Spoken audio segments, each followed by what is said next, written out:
brain, mark Zuckerberg نے اپنے Harvard university کے کمرے داروں اور اپنے ساتھی ہارورڈ یونیورسٹی کے طلباء ایڈوارڈ ساورے، اینڈرو میککالم، ڈسٹن ماسکوتس اور کرس ہیوز کے ساتھ مل کر 2004 کو فیس بک کی تشکیل کی۔ ابتدائی طور پر یہ ایک social networking platform تھی جو صرف ہارورڈ کے طلباء کے لیے تھی۔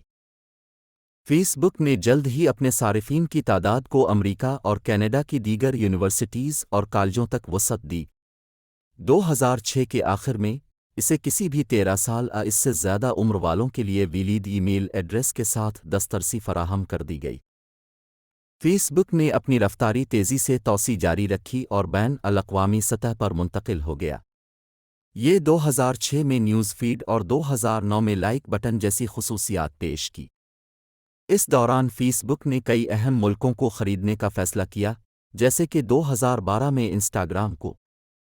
فیس بک نے اپنے آغازی عوامی آفرنگ IPO کے ساتھ 18 مئی 2012 کو عوامی آفرنگ کی، جس سے یہ تاریخ کی سب سے بڑی ٹیک آؤٹ ہو گئی۔ فیس بک نے موبائل پر توجہ دینے کا مرکز تبدیل کیا اور اس نے اسمارٹ فون کی اہمیت کو سمجھا۔ یہ 2014 میں وٹس ایپ کو خریدا اور 2014 میں اوکیولس VR کو خرید کر نوازا، جو ورچوئل ریئلٹی اور آگاہی بڑھانے کے لیے اس کی مصروفیت کو ثابت کرتا۔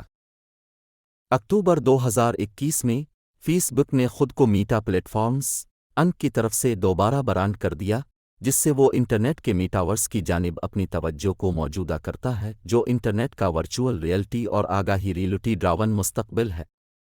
میٹا کی چھاؤں میں کمپنی لوگوں کو ایک مشترکہ ورچوئل جگہ میں جوڑنے کی کوشش کر رہی ہے، جہاں وہ ورک کر سکتے ہیں، کھیل سکتے ہیں، سوشلائز کر سکتے ہیں اور ورچوئل اور آگاہی ریئلٹی ٹیکنالوجیوں کا استعمال کر کے تخلیق کر سکتے ہیں۔